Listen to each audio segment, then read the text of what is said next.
Case number 1, Viola Virginia Hyatt. This is the disturbing story of a quiet farm woman from Calhoun County, Alabama, who in the summer of 1959 committed a double murder so extreme, and what she did to the bodies afterwards so methodical and so disturbing, that newspapers across the state gave her a name that followed her for the rest of her life, the Alabama Axe Murderess. And the reason she later gave for all of it, just 4 words. 4 words so vague and so maddeningly incomplete that investigators, journalists, and anyone who ever heard this story have been left to fill in the blanks ever since. Her victims were Emmett Harper, 55, and his brother Lee Harper, 48, construction workers who lived in a trailer on the Hyatt property, an arrangement that placed them close to the family in the way rural communities often absorbed workers onto private land. Lee Harper and Viola had what accounts described as an informal understanding, the kind of quiet arrangement that passed for a relationship in the absence of formal courtship. For approximately 6 months before June of 1959, Viola had been personally involved with Lee, and at times both brothers, in the trailer on Saturday nights. This was not something she broadcast, it was simply the pattern that had developed in the isolation of a farm where 2 men lived a few yards from the back door. What broke that pattern on the night of June 28, 1959, has never been fully explained. Viola Hyatt confessed to the killings, but offered only a vague statement that the Harper brothers had done her wrong, language that left the actual trigger obscured behind words that could mean almost anything. Investigators and later analysts raised several possibilities: that she felt used or humiliated by the nature of the arrangement, that she suspected Lee was involved with another woman, or that something occurred during the final encounter that pushed her past whatever internal threshold she had been living near for some time. No version of the story produced a verified answer. What it produced was a decision and a walk back to retrieve her father's 12-gauge shotgun. She returned to the trailer. When the brothers let her back inside, she fired at both men at close range. Both died immediately. She now stood alone in a trailer on her family's farm with 2 bodies and the very practical problem of what to do next. What she did next is the reason this case carried the names the newspapers eventually gave it: the Alabama Axe Murderess, the Torso Killer. Names assigned not only to the act of taking 2 lives, but to everything that followed. The bodies were heavy. Moving them whole was not practical for a woman of her build working alone in the dark. She retrieved an axe from the farm and divided the remains into approximately 10 pieces to make them transportable. She then loaded what she carried into a vehicle and drove through the night, scattering the pieces along roadsides and near abandoned structures across multiple counties: Calhoun, Etowah, St. Clair, and others, before the day began. The first discovery came on June 28th when a torso was found along a roadside. Then another, roughly 10 miles south in St. Clair County near an abandoned building. Additional remains surfaced across the following days, distributed along U.S. Highway 11 and surrounding roads. The discoveries triggered a kind of alarm the region had not felt before. Identification of the victims took weeks, as close-range shots had rendered their faces unrecognizable. Building a picture of who these men had been required drawing on clothing fragments, physical characteristics, and the observations of people who had simply noticed they were no longer around. The thread that led to Viola Hyatt was one she created herself. She had placed a call to the brothers' employer claiming Lee and Emmett were ill and could not report to work. That inconsistency, combined with the physical circumstances of the trailer and the timeline of the discoveries, directed investigators toward her. After approximately 6 hours of questioning, she confessed.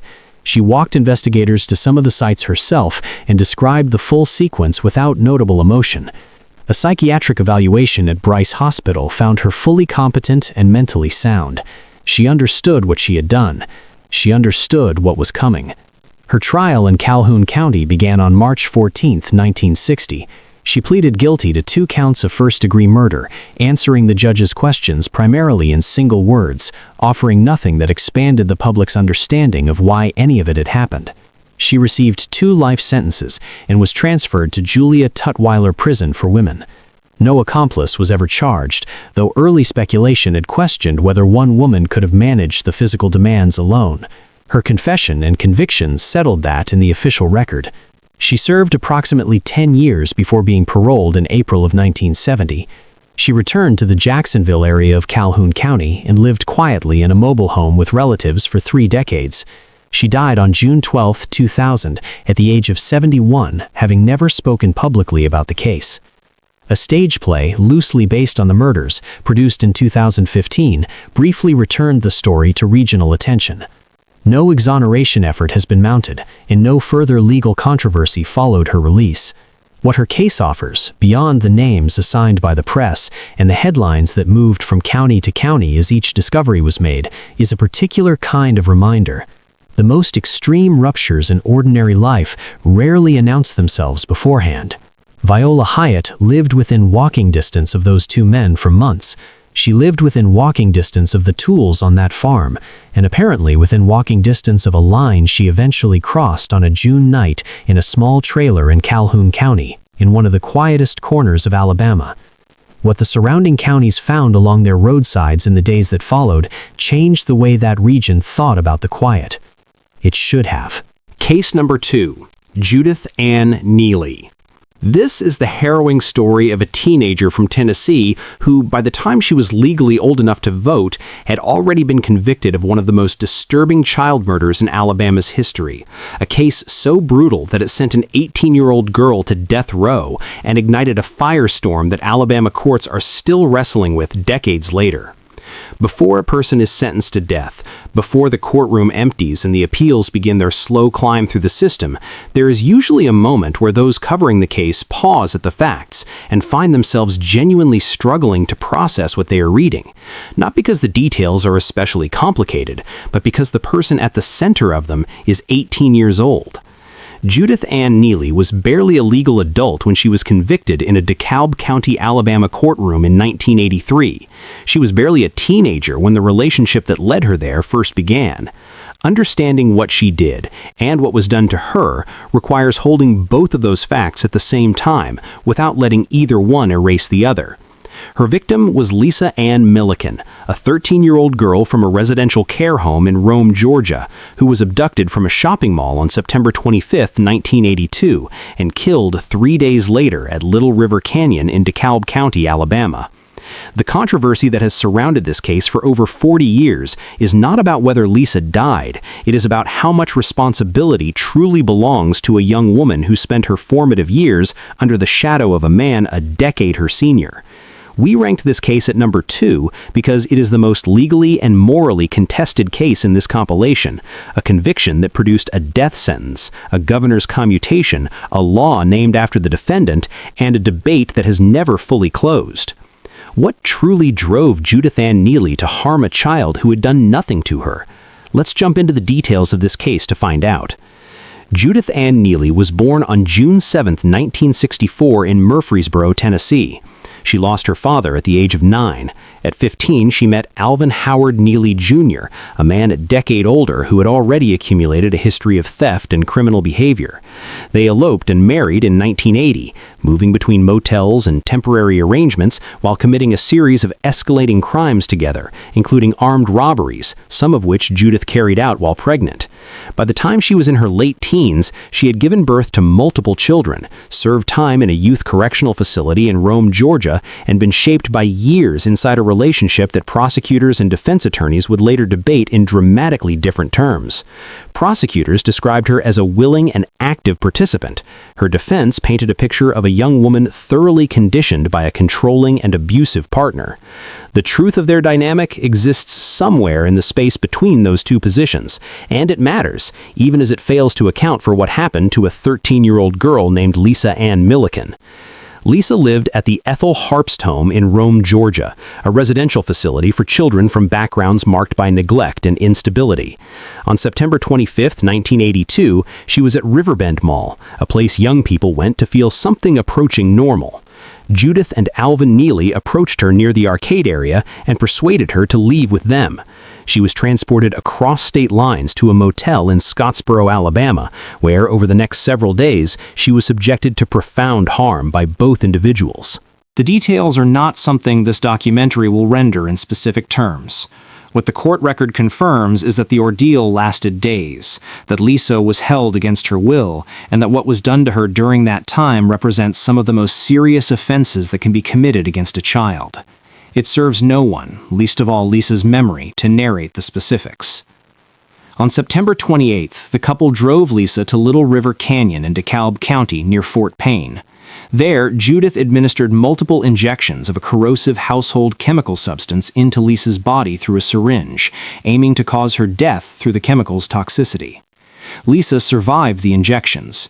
She was then shot in the back. Her body was pushed over the edge of an approximately 80-foot cliff into the canyon below.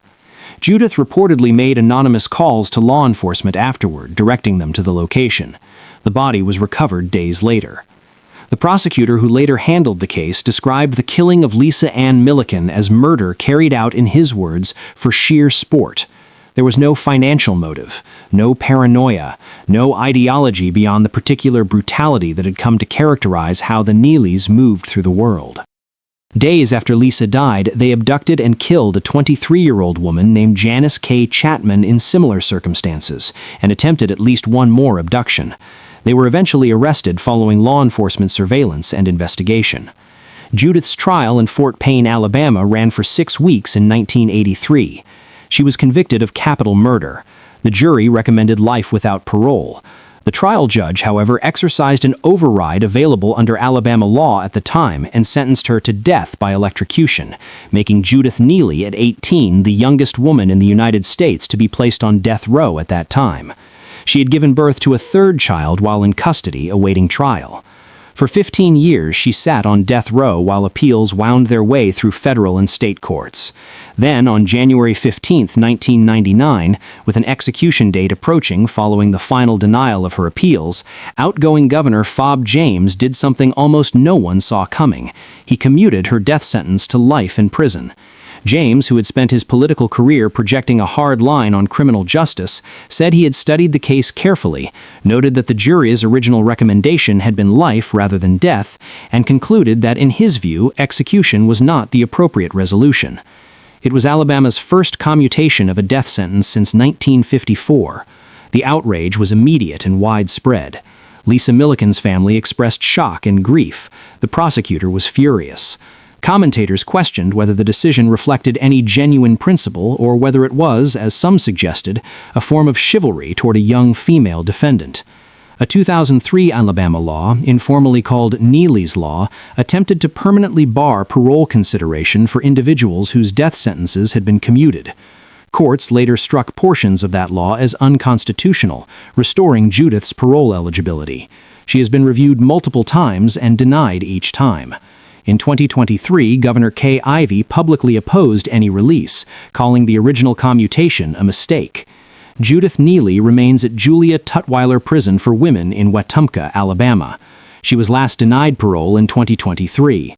Alvin Neely, who pleaded guilty to the murder of Janice Chapman and received a life sentence in Georgia, died in prison in 2005. Lisa Ann Milliken was 13 years old. She was a child who had already survived more difficulty in her short life than many adults ever encounter. The last few days of her life were spent in the hands of two people who had no reason to harm her and every capacity to let her walk away. The question of what Judith Neely understood, what she chose, and what she was made into by the circumstances of her own life has occupied courts and commentators for decades now. What no one debates is what was taken from Lisa. Case number 3. Heather Lavelle Keaton.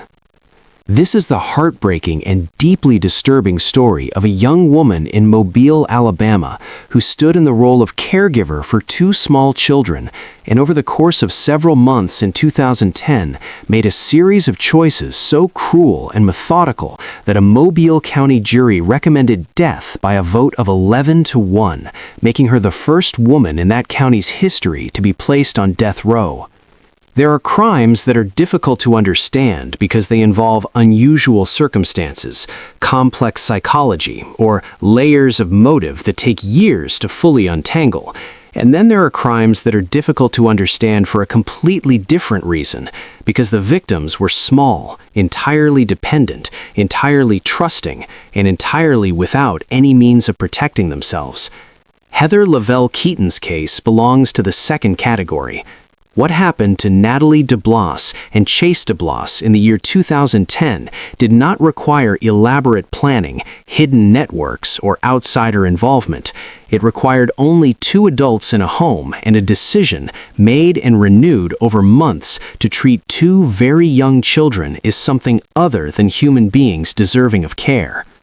The victims were Natalie DeBlas, just 4 years old, and her brother Chase, who was 3. Both children were in the care of Lavelle Keaton at the family's home in the Mobile area. What makes this case particularly devastating is not just what happened to them, but how long it went on, and how long it took before anyone outside that house understood that these two children were in danger.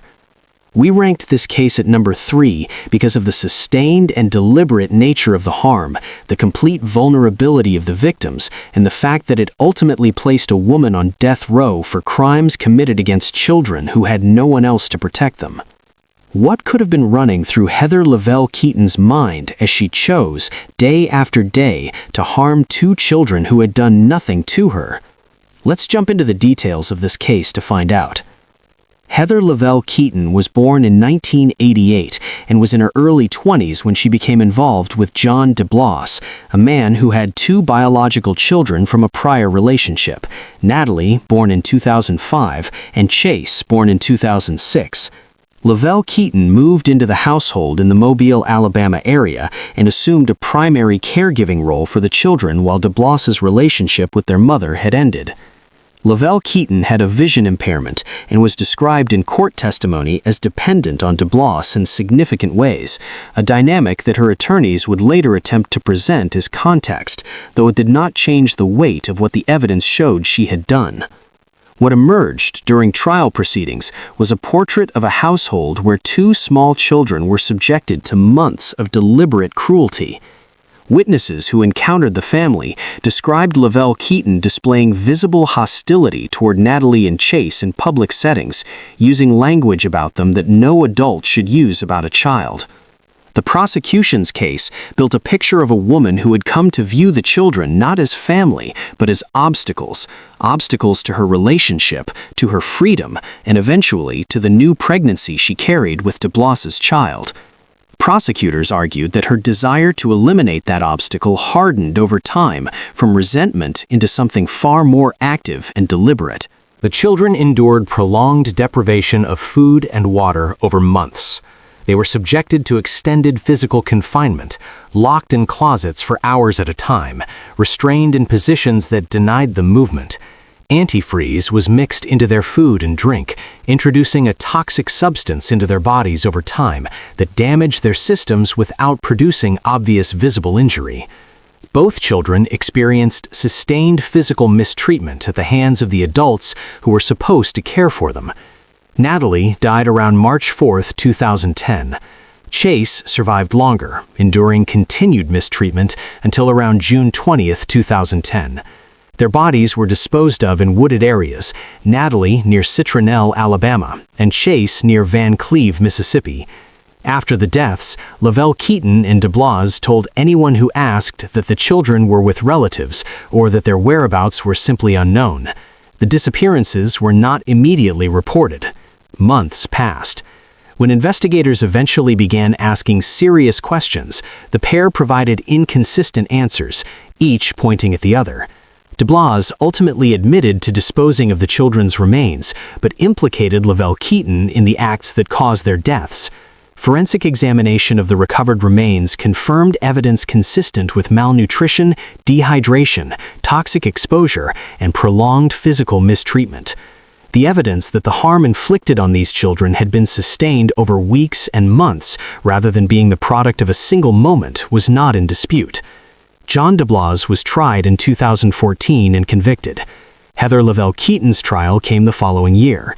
In 2015, a Mobile County jury found her guilty of capital murder in the death of Chase DeBlas and reckless manslaughter in the death of Natalie. The jury recommended death by a vote of 11-1, one short of unanimity. Under Alabama law at the time, a judge could impose a death sentence even on a non-unanimous jury recommendation. Judge Roderick Stout sentenced Lavelle Keaton to death on August 20, 2015, making her the first woman in Mobile County history to be placed on death row. She also received 20 years for the manslaughter charge. Her case did not end there. In 2020, the Alabama Court of Criminal Appeals vacated the death sentence, not because of doubts about guilt, but because the trial judge had not allowed her to deliver a personal statement before sentencing, a procedural right she had been denied. A new sentencing hearing was held. In 2021, she was resentenced to death. Appeals continued through the state system and reached the United States Supreme Court, which declined to hear the case in 2023. Both Lavelle Keaton and DeBlas remain on Alabama's death row, housed separately with no execution date set as of early 2026. Natalie DeBlas was 4 years old when her life ended. Chase was 3. They did not receive the protection that a home is supposed to provide. Their case, more than almost any other in this compilation, forces an honest confrontation with the question of what adults owe to children who cannot speak for themselves, cannot leave on their own, and cannot do anything except trust that the people around them will choose, each day, to keep them safe. Case number 4. Christy Michelle Scott. This is a case from Russellville, Alabama that shook an entire community to its core. The story of a mother whose 6-year-old son died in a house fire in the early hours of August 16, 2008, and the investigation that followed uncovered a timeline so damaging that a jury ultimately voted to convict her of capital murder. Some cases are disturbing because of the method, some are disturbing because of the motive, and some are disturbing because of the combination, because the thing that drove a person to act was so stripped of recognizable human feeling that the mind resists accepting it as real. Christy Michelle Scott's case is one of the third kind. At its center is the death of a 6-year-old boy, an autistic child named Mason, who died in a house fire at the family home on Senior Drive in Russellville, Alabama, in the early hours of August 16, 2008. Fire investigators determined the blaze was intentionally set. His mother was home that night, and in the afternoon before the fire, she had applied for and secured a $100,000 life insurance policy on her son. What made this case impossible for investigators and jurors to look away from was the timing. On the afternoon before Mason died in that fire, his mother had applied for and secured a $100,000 life insurance policy on Mason through a local agent. This was in addition to policies she had previously secured on the child, bringing the total potential payout to somewhere around $175,000. Prosecutors argued this sequence was not coincidental, it was the entire point. Trial testimony further alleged that Scott had a documented pattern involving fires at properties she was associated with. 2 prior incidents at other residences had been looked at during the investigation, though neither resulted in charges. State fire marshals and investigators examined the scene of Mason's death and concluded that the fire had been deliberately set. The origin was Mason's bedroom. Evidence pointed to conditions inconsistent with accidental causes. The smoke detector in the home had been rendered non-functional before the fire broke out, which meant no early warning reached the sleeping household. More than 70 witnesses testified during Scott's trial, which ran for approximately 1 month in July of 2009. The prosecution built its case on converging lines of circumstantial evidence: the insurance policies with their striking timing, the forensic fire investigation findings, Scott's escape with her younger son while making no attempt to alert or retrieve Mason, and testimony about her conduct and demeanor in the period surrounding the fire. The defense challenged the investigation's thoroughness, arguing that certain evidence, including electrical components from the home, had initially been reported missing before later being located. Defense attorneys contended the investigation was shaped by assumptions rather than facts, and that the fire could have been accidental. The jury convicted Scott on 3 counts of capital murder: murder for pecuniary gain, murder during the commission of arson, and the murder of a child under 14 years of age. The vote came back guilty in July of 2009. In sentencing, the jury recommended life without parole by a vote of 7-5, a decision that Circuit Judge Terry Dempsey chose to override on August 5, 2009. Citing the aggravating circumstances and the particularly troubling nature of what had been done to a vulnerable child, the judge sentenced Christy Scott to death. She was 30 years old. Her appeals moved through the system over the following years. The Alabama Court of Criminal Appeals upheld the conviction and sentence in 2012. The Alabama Supreme Court affirmed it in 2014. A petition to the United States Supreme Court in 2015 raised constitutional questions about Alabama's judicial override practice, the mechanism that allowed a judge to impose death contrary to a jury's recommendation, but the court declined to hear the case. Alabama has since moved to reform or limit that practice, but Scott's sentence was not disturbed by the change. She remains on death row at Julia Tutwiler Prison for Women in Alabama, where she has been held for over 15 years, with no execution date set as of early 2026. Mason Scott was 6 years old. He was autistic and, by his mother's account before the fire, a challenging child to raise, which is true of many children, with or without developmental diagnoses, and which is also simply part of what parenting is. Whatever the private frustrations of that household, whatever story Christy Scott told herself about insurance money and futures without the weight of a child's complex needs, Mason got up on August 15th and went to sleep that night not knowing anything except that he was home. He deserved better than what the morning brought him. Case number 5. Lisa Leanne Graham. This is one of the most emotionally devastating cases in this entire compilation, a story from Phoenix City, Alabama, about a mother who did not pull a trigger herself, but whose alleged actions on July 5, 2007, resulted in the death of her own 20-year-old daughter, Shay, on an isolated dirt road in Russell County. There is something that the language of crime and courts handles clumsily, if at all, and that is the particular horror of being betrayed by the one person in the world whose obligation to protect you is written into the deepest codes of human nature. Mothers kill their children less frequently than fathers do.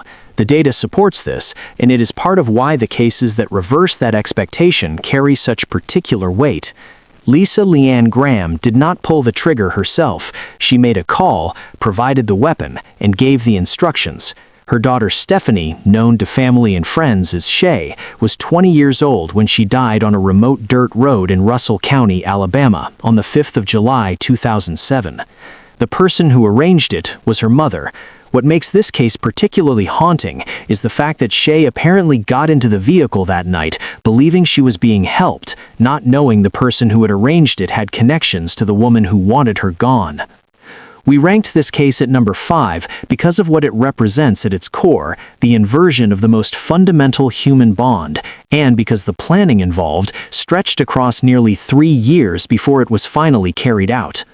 What could have pushed Lisa Leanne Graham to the point of arranging her own daughter's murder? Let's jump into the details of this case to find out. Lisa Leanne Graham, also known as Lisa Carpenter Graham, was approximately 40 years old at the time of the crime. She and her husband Kevin lived in the Phoenix City area of Alabama. Their daughter Shay had become entangled in serious legal trouble, a pending aggravated assault charge arising from a drive-by shooting incident. The Grahams had posted a bond of $100,000 for Shay's release from custody, and Lisa had developed a consuming fear that her daughter would flee before her court date, causing the family to forfeit that substantial sum. That financial anxiety sat at the center of everything that followed, though it was not the only current running through the household. The domestic situation was complicated by other tensions. Lisa reportedly harbored suspicions about the nature of the relationship between her husband Kevin and Shay, allegations that, if accurate, would have made the family dynamic almost incomprehensibly toxic. She had, according to testimony, made statements to multiple people over years, suggesting that she wanted her daughter dead, not as an expression of frustration, but as a stated desire. A neighbor testified that Lisa had once offered him $5,000 to kill Shay.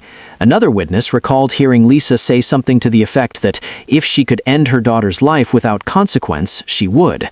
Kenneth Walton, a longtime acquaintance with a prior criminal history who had worked for the family's construction business, testified that Lisa had first asked him to harm Shay as early as August of 2004 and had repeated the request multiple times in the years that followed.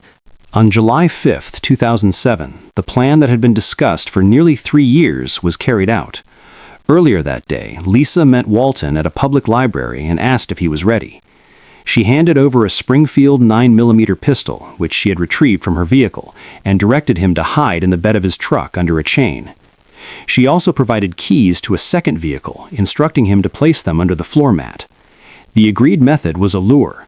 Walton would contact Shay and offer to help her obtain a car so she could avoid her upcoming court appearance. Shay, 20 years old and facing real legal consequences, accepted. Walton met Shay at a gas station in the Columbus and Phoenix City area as evening was approaching. She got into his truck under the impression he was helping her. He drove south, crossing into Alabama, and eventually turned onto an isolated dirt road off Bowdoin Road in Russell County. There, on a remote stretch of road away from any witness or passing vehicle, Walton fired 2 shots at Shay's head. When she continued to move, he fired again. He then discharged the weapon 4 more times into her torso before leaving the scene. The autopsy would confirm 6 gunshot wounds. Walton ran over her right arm with the truck while driving away. He left the scene as Lisa had instructed, the body in the open, where it would be found. A truck driver discovered Shay's body that same evening. Walton returned the gun to Lisa the following day, having stopped to clean up and work a construction shift between the shooting and the return trip, a detail that captures something of the matter-of-fact quality with which this crime was concluded. Police traced the weapon after Walton eventually confessed, implicating Lisa fully. She had in the interim handed the firearm to an elderly neighbor, referred to in reports as Papa, to clean, apparently unaware that this would not be sufficient to remove evidence. Ballistics matched the weapon to the bullets recovered from Shay's body. Lisa was arrested on July 8, 2007, 3 days after the murder. A first trial collapsed due to the presiding judge's deteriorating health, necessitating a complete retrial. The retrial occurred in March of 2015, 8 years after the crime. Walton testified at length about the history of requests, the library meeting, the handoff of the weapon, and the events of July 5th. Other witnesses corroborated Lisa's expressed desire to see her daughter dead. A psychologist evaluated Lisa as cognitively capable of understanding the full weight of her actions, despite an IQ of 77. The jury found her guilty of capital murder. On November 19, 2015, Judge Jacob Walker III sentenced her to death. The Alabama Court of Criminal Appeals upheld the conviction in 2019. Lisa Leanne Graham remains on death row at Julia Tutwiler Prison for Women in Wetumpka, Alabama, one of 5 women on the state's death row as of recent reporting. Kenneth Walton pleaded guilty and received a life sentence. He became parole eligible around 2022. Shay Graham was 20 years old. Whatever she had done, whatever mistakes she had made that led to a pending court date, she was still someone's child. She was still alive. She was still trying to find a way out of the situation she was in. The person she reached out to for help, not understanding what kind of help she was actually being offered, was connected in the most direct and irreversible way to the woman who had arranged her death. Case number 6, Rhonda Bell Martin. This is the chilling historical account of Montgomery, Alabama waitress who went almost 2 decades without a single person connecting the deaths accumulating around her household. 6 people in total, including 3 of our own children, until one surviving victim's deteriorating health finally forced investigators to look at what had been hiding in plain sight since 1937. History tends to remember its most notorious figures by the dramatic peaks of their crimes, the single terrible moment, the final act, the day that drew the cameras. What that framing misses is the length of time over which ordinary lives can be quietly and methodically destroyed by one person operating with complete impunity. Rhonda Bell Martin did not commit a crime. She committed a series of crimes that stretched across nearly 15 years and took 6 lives, including 3 of her own children. When she was finally arrested in 1956, investigators did not find a criminal mastermind with an elaborate concealment operation. They found a Montgomery, Alabama waitress who had been using the same method in the same settings since 1937, and who had simply never been caught. The victims included her own mother, 2 husbands, and 3 children, Emma Jean, Anna Carolyn, and Ellen Elizabeth, who died between 1937 and 1943 at ages ranging from 3 to 11. What made this case so staggering even for its era was how long it ran without detection and the simple domestic nature of the weapon she used, something that sat in households across America without raising a single alarm. We ranked this case at number 6 because of its historical weight and its duration. Nearly 15 years of undiscovered harm, carried out inside the most intimate space imaginable, using the act of feeding a family as a cover for its opposite. What drove Rhonda Bell Martin to reach for poison again and again across nearly 2 decades? Let's jump into the details of this case to find out. Rhonda Bell Martin, née Tomley, was born in 1906 and grew up in early 20th century Alabama. She worked as a waitress in Montgomery and married multiple times over the course of her adult life. She had 7 children. She buried several of them before their 12th birthdays. She also buried husbands and her own mother. For nearly 2 decades, the deaths accumulated around her, each one attributed to illness, to the natural fragility of young children in the era, to the kind of misfortune that was not uncommon in working-class Southern households during the Depression years and the decades that followed. No one connected the threads. No one had any particular reason to. The mechanism Martin used was not complicated. Rat poison containing arsenic was a common household item in mid-20th century America, sold in hardware stores without restriction and stored without particular care in homes dealing with rodent problems. Arsenic, introduced into the body gradually through food or drink, produces symptoms that resemble gastrointestinal illness, severe stomach pain, vomiting, weakness, neurological deterioration. A person dying of arsenic poisoning in an era before toxicological testing was routine or sophisticated would appear to be dying of something entirely natural. The slower the dosing, the more natural the death appeared. Martin applied this logic across her household for years. Her mother died. 2 husbands died, their suffering drawn out over weeks before the body finally failed. 3 of her children, Emma Jean, who was 3 in 1937, Anna Carolyn, who was 6 in 1940, and Ellen Elizabeth, who was 11 in 1943, died under circumstances that were recorded as illness at the time. Each had consumed food or drink that Martin had prepared. Each suffered the drawn-out symptoms of a body being slowly poisoned. Life insurance policies on some of the victims provided modest financial returns. The amounts were not extraordinary, not the kind of sums that would prompt immediate suspicion. They were enough, in Martin's apparent calculus, to justify what she was doing. The thread that unraveled everything was a man named Claude Carroll Martin, her 4th husband, who died in 1951 at the age of 51 after a prolonged period of illness that his family later recognized, in retrospect, as having the unmistakable characteristics of chronic poisoning.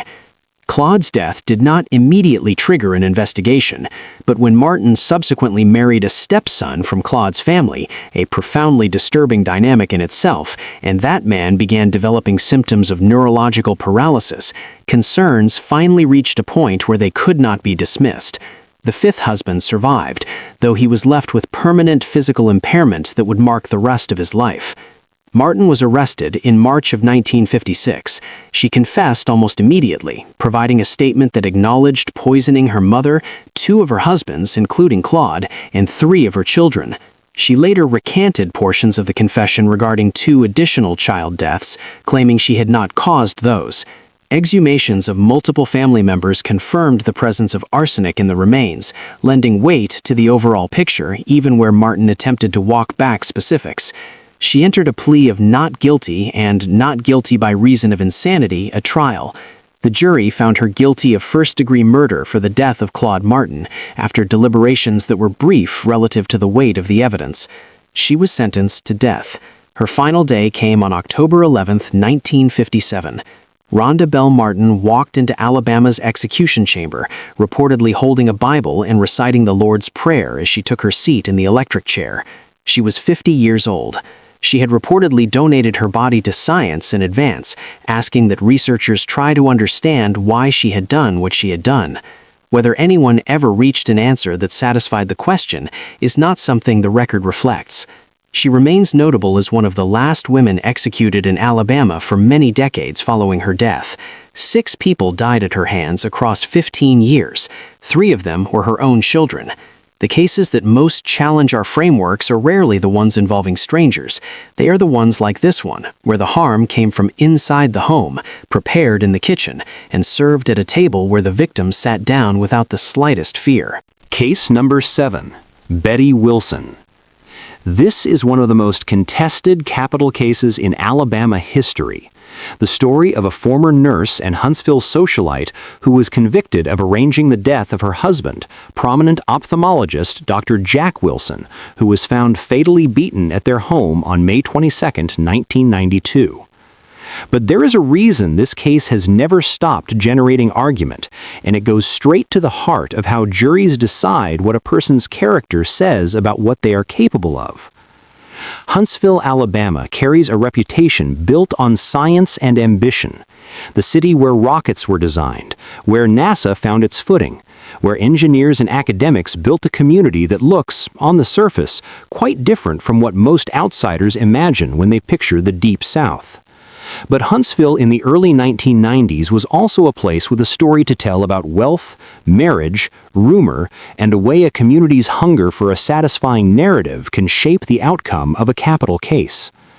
The murder of Dr. Jack Wilson in May of 1992 is a story that is never fully resolved, not in the courtroom, not in the decades of appeals that followed, and not in the minds of those who have spent years examining it.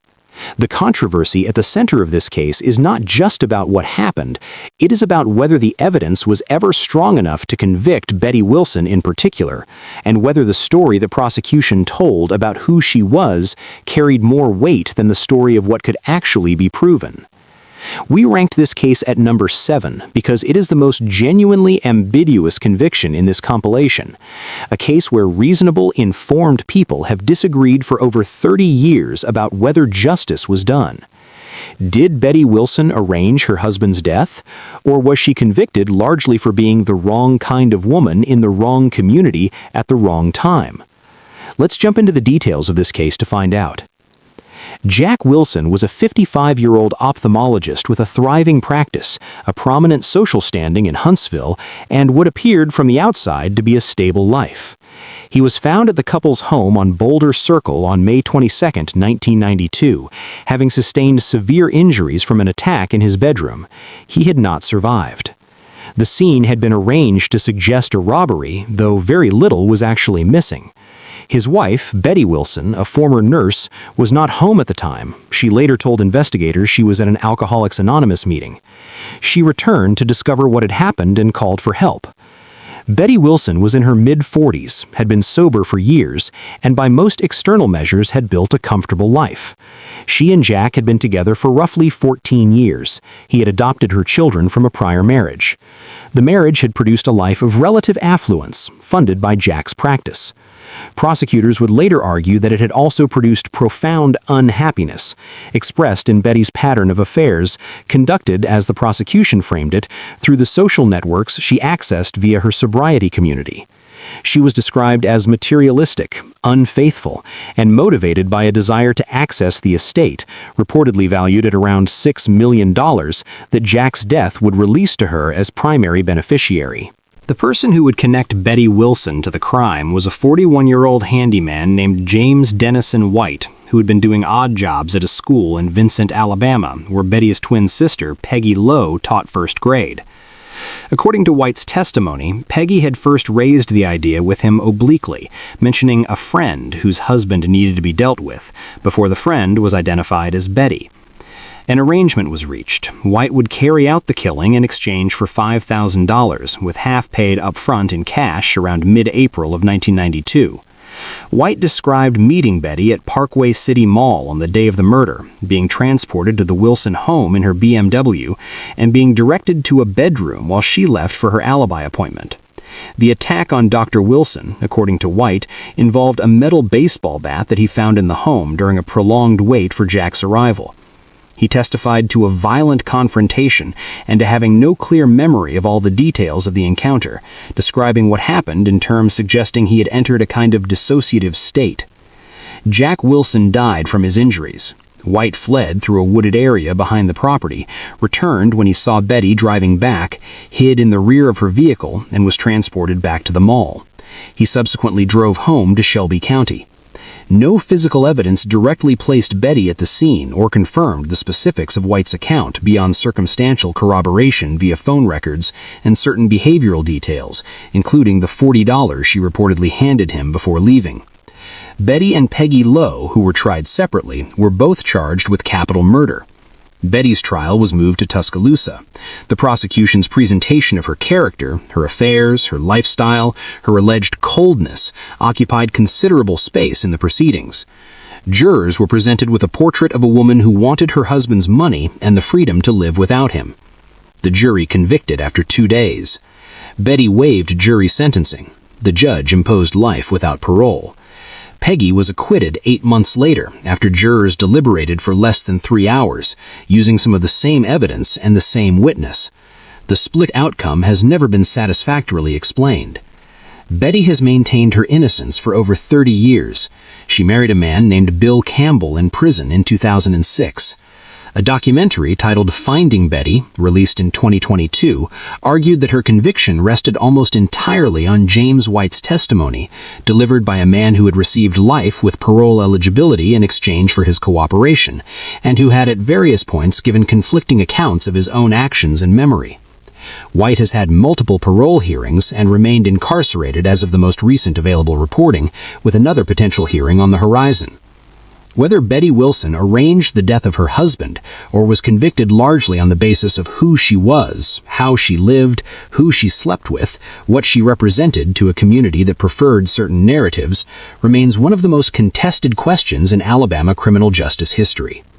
Dr. Jack Wilson is still gone, and that too is a fact that the ongoing debate must hold. Case number 8. Loretta K. Carr. This is a story from DeKalb County, Alabama, about a crime rooted in jealousy so consuming that it ended with a woman being pushed from the edge of a canyon and a family spending nearly 2 years searching for answers before the worst ones arrived.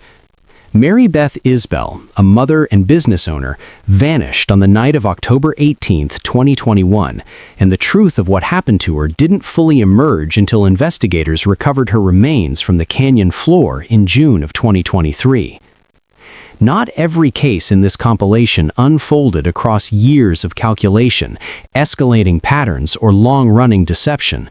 Some took shape in a single night, in a decision made in the grip of something consuming and immediate that overrode every other consideration. Loretta K. Carr's case is not defined by patience or strategy. It is defined by jealousy so intense that it produced a chain of actions, a confrontation, a kidnapping, a drive across 40 miles of Alabama highway, and a fatal push from the edge of a cliff that destroyed 2 lives and left a family searching for answers for nearly 2 years before they received the worst ones. Mary Beth Isbell was 37 years old, a mother and a business owner, and she never came home from October 18, 2021. What has stayed with everyone who followed this case is that small, calculated detail at the edge of the canyon, the rope, because it strips away any argument that this was a moment of uncontrollable emotion. We ranked this case at number 8 because that single detail, the rope tied around herself before the push, makes it one of the most deliberately premeditated acts of violence in this entire list, regardless of its roots in what might seem like an ordinary domestic rivalry. What was going through Loretta Carr's mind as she tied that rope and walked Mary Beth Isbell toward the edge? Let's jump into the details of this case to find out. Loretta Carr was approximately 40 years old when the events in question occurred, living in the Fort Payne area of DeKalb County, Alabama. Mary Beth Isbell, originally from the Hartselle area, owned her own remodeling business and was described by those who knew her as industrious and devoted to her teenage son. The connection between the two women was a man, Carr's significant other, whom Isbell was alleged to have become involved with. The perceived romantic rivalry became, in Carr's mind, something that required direct resolution. On the evening of October 18th, Carr and her daughter, Jessie Eden Kelly, drove to Isbell's residence in DeKalb County specifically to confront her about the alleged relationship. What the evidence showed happened next was not a confrontation that ended in argument, it was a physical attack. Signs of a struggle were present at the residence. The two women overpowered Isabel and forced her into their vehicle against her will. They then drove her more than 70 miles from her home to Wolf Creek Overlook, a scenic vantage point within Little River Canyon National Preserve near Fort Payne. What Loretta Carr did at that overlook, before forcing Isabel toward the edge, was described by investigators as a deliberate and calculated act. She tied a rope around herself and secured it to the safety barrier at the overlook. This was not a moment of pure impulse. It was a precaution, taken to ensure that she herself would not fall while doing what she had come there to do. Isabel was made to climb over the barrier. Carr pushed her off the edge into the canyon below. The fall was fatal. Carr and Kelly left the preserve. Isabel did not return home. She was reported missing by her ex-husband in late 2021, approximately a month after the night at the overlook. Her family spent nearly 2 years without answers, not knowing where she was, not knowing whether to grieve or to keep looking, living in the particular anguish that open disappearances create.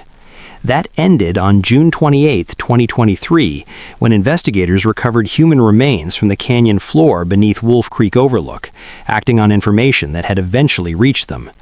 2 days later, the remains were positively identified as Mary Beth Isbell. The date of the identification was what would have been her 39th birthday. Jessie Kelly, Carr's daughter, was the first to face legal proceedings.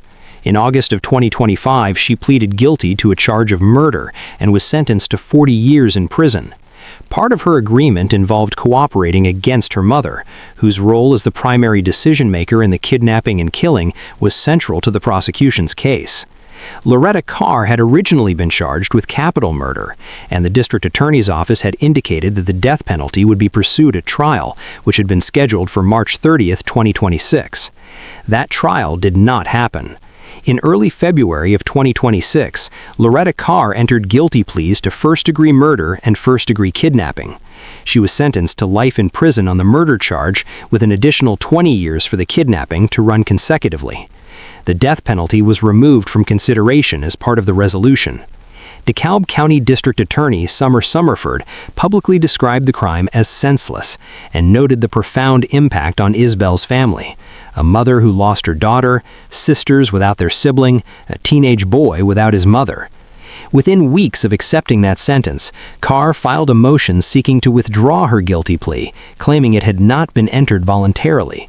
She requested new legal representation and asked for a trial. A hearing was scheduled for late April of 2026. The motion remained pending as of the time this script was prepared. Mary Beth Isbell was a mother who ran her own business and raised a son. She went to her own front door on the night of October 18, 2021, not knowing who was outside or why they had come. The rope that Loretta Carr tied around herself at the canyon overlook, carefully, deliberately, with full awareness of what she was about to do, says more about the nature of the act than any other single detail in the case. Case number 9, Rhonda Carlson. This is the story of one of the most devastating single nights in Madison County, Alabama's recent history. August 4, 2015, when 5 people died inside a home in Newmarket, including a pregnant woman days from her due date, her unborn daughter, an 8-year-old boy, a 1-year-old, and a 67-year-old grandmother. Rhonda Carlson did not commit the acts of violence herself, but what she admitted to doing in the lead-up to that night is what placed her in this compilation. There is a particular quality to crimes involving family annihilation that sets them apart from almost everything else in the landscape of violent criminal behavior. It is not simply the number of victims, it is the composition, the way the list of names, when read together, represents not just a group of people, but an entire household, a family unit, a set of relationships that should have insulated everyone inside from exactly this kind of harm. The 5 people who died in a home in Newmarket, Madison County, Alabama on August 4, 2015 included a pregnant woman, her unborn daughter, an 8-year-old boy, a 1-year-old, and a 67-year-old grandmother. Rhonda Carlson did not commit the acts of violence herself, but what she admitted to doing in the lead-up to that night is what placed her in this compilation. How does a person sit down and help plan something that will end 5 lives, including those of children, to resolve a domestic dispute? Let's find out what drove Rhonda Carlson to make those choices. Rhonda Carlson and Christopher Henderson had been married for several years when Henderson entered into an affair with a woman named Kristen Smallwood. What made the situation more complicated and more legally fraught was that Henderson married Kristen without first divorcing Carlson, creating a bigamous second marriage that was eventually discovered. The marriage to Kristen deteriorated, Henderson reconciled with Carlson, and the problem of Kristen Smallwood, now 9 months pregnant with Henderson's child and in the process of seeking a protective order to keep him away from the home, became something that Carlson and Henderson apparently decided to treat as a problem to be eliminated, rather than one to be navigated through legal and personal channels. The prosecution established that the plot had been developed in advance. Henderson had reportedly practiced lockpicking in preparation. He had purchased a .22 caliber handgun. Carlson admitted to pre-attack planning discussions and acknowledged she had been involved in the preparation. The motive that prosecutors laid out was a convergence of personal, financial, and logistical pressures. The impending birth of a child Henderson would owe support for, the legal entanglement of the divorce proceedings, the protective order Kristen had just filed, and Carlson's desire to reclaim her marriage without the complications surrounding it. The attack was planned to occur less than a week after Kristen sought the protective order. On the night of August 4th, Henderson entered the home in Newmarket while the residents were inside. He attacked and killed Kristen Smallwood, 35 years old and days from her due date. Her unborn daughter, who was to have been named Lauren, did not survive.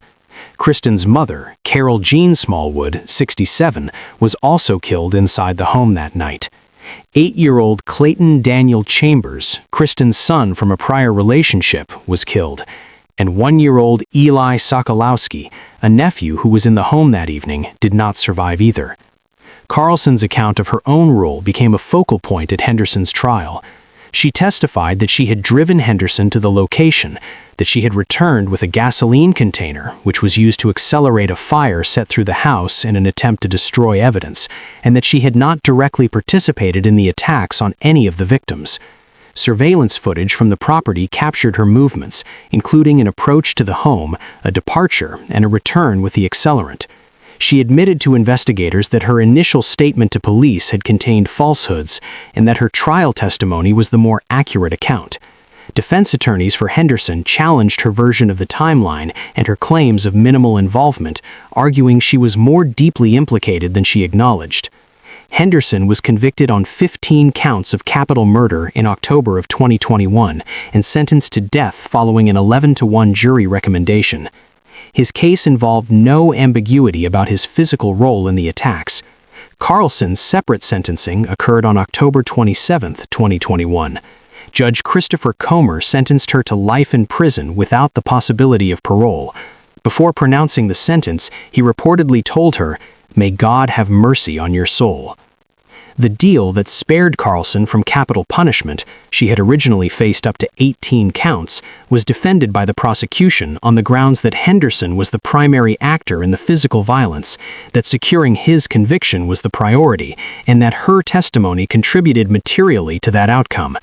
Critics of the arrangement pointed to the planning role she admitted to, her provision of the accelerant, and the sheer scale of the loss. 5 people, including a pregnant woman and 2 very young children, as reasons to question whether the sentence adequately reflected her culpability. Rhonda Carlson remains incarcerated, serving life without parole. Christopher Henderson is on Alabama's death row pursuing appeals. The names of the people who died in that home, Kristen, Lauren, Carol Jean, Clayton, Eli, cover a span of nearly 7 decades of human life. The youngest was 1 year old. The unborn child had not yet drawn a breath. The idea that their deaths were arranged in advance to solve the problem of their existence is one that courts and communities have processed in the years since, with grief and outrage in roughly equal measure. Case number 10. Taylor Roxanne Rowland. This is a story from Homewood, Alabama, a crime that did not begin as a plan, did not involve elaborate preparation, and did not unfold across months of hidden intent. On the morning of April 8, 2023, 2 young women who had been in and out of each other's lives argued in the breezeway of an apartment complex on Robert Jemison Road. By early afternoon, one of them had been shot twice and was on her way to UAB hospital. She did not survive. Every case in this compilation involves choices made by individuals who arrived at a moment where several roads diverged and who selected the one that led to irreversible harm.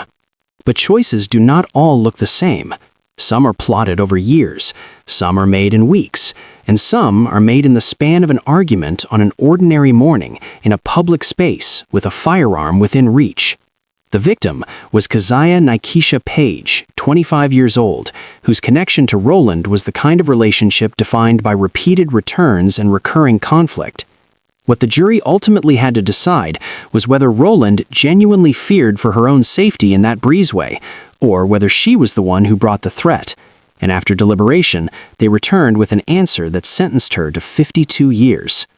We ranked this case at number 10 not because it is the least serious, but because it is the most familiar pattern in this entire list: intimate partner violence at its most sudden and most final, a reminder that this kind of harm does not require a particular kind of relationship to take hold.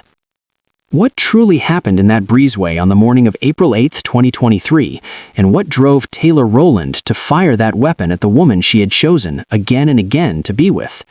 Let's jump into the details of this case to find out. Taylor Roxanne Rowland was 24 years old on April 8, 2023. Her girlfriend, Keziah Nikesha Page, was 25. They had an on-again, off-again relationship that both of them knew by that point was not a stable one. That morning, they argued. By early afternoon, Keziah Page was on her way to UAB hospital with 2 gunshot wounds, and she would not come back. The shooting took place in the breezeway of an apartment complex at the 200 block of Robert Jemison Road in Homewood, Jefferson County, Alabama. Police received the call at 11:42 in the morning and arrived to find Keziah Page wounded. She was transported to UAB hospital, where she was treated for 2 gunshot wounds to the lower abdomen. She died from those wounds several hours after arriving at the hospital. Taylor Rowland had already left the scene before the first officers arrived. She was taken into custody later that same afternoon at approximately 4:30 at a residence on Circle Trail in Birmingham. She was transferred to the Jefferson County Jail. The relationship between Rowland and Page was described in trial coverage as marked by instability and recurring conflict, the kind of on and off dynamic that frequently masks deeper incompatibilities beneath the momentum of reconnection and breakup cycles. Intimate partner relationships under that kind of sustained tension can accumulate emotional pressure that has nowhere to go but outward. The argument on the morning of April 8th, whatever its specific content, escalated into a confrontation that ended in the use of a weapon. Rowland was in possession of a handgun. She fired twice into Keziah's abdominal area at close range. What the defense would argue when the case went to trial in June of 2025 before Jefferson County Circuit Judge Shanta Owens was that Rowland had acted in self-defense, that she had been afraid for her own safety during the confrontation, and that her use of the firearm was a response to perceived danger rather than an act of aggression. This is a legally recognized defense under Alabama law, and juries in self-defense cases are required to evaluate whether the person claiming it had a reasonable basis for believing they faced an imminent threat that could only be stopped through the use of deadly force. The jury in this case deliberated and returned a verdict of guilty on the charge of intentional murder. The verdict represented a finding that the evidence did not support the self-defense claim, that Rowland was the aggressor in the confrontation, that Keziah Page was not posing the kind of threat that would legally justify what was done to her. Sentencing took place on August 11, 2025. Judge Owens imposed a term of 52 years in prison. Rowland, who had been held without bond under Alabama's Anayas law since her arrest in April of 2023, had already spent over 2 years in custody by the time the sentence was handed down. The 52-year term was entered as a determinate sentence, meaning it would run without the capital murder complications that govern cases involving aggravating factors. This was charged as intentional murder rather than capital murder, which under Alabama law requires specific additional elements, such as murder for financial gain, murder during the commission of another felony, or the murder of a law enforcement officer or child. None of those elements were present here. Rowland was 25 at conviction and faces release, under normal sentencing calculations, in her late 70s. Keziah Nikesha Page was 25 years old. By every available account, this was not a stranger crime, not a robbery gone wrong, not a case of mistaken identity. This was two young women who had chosen each other repeatedly, had separated and come back together through whatever pull kept them in orbit around one another, and who found themselves on an April morning in a breezeway in Homewood at the absolute end of the rope they had been pulling against for however long their relationship had been fraying. Keziah died in a hospital hours later. She left behind people who loved her, people who had not known when she walked out that morning that it was the last time. Intimate partner violence does not discriminate by the gender or orientation of the people inside the relationship. It follows emotional patterns, the building of pressure, the accumulation of unresolved conflict, the accessibility of a weapon at exactly the wrong moment that do not care what a relationship looks like from the outside. Keziah Page's death sits inside those patterns, and it demands the same attention, the same grief, and the same honest reckoning that every case in this compilation has required.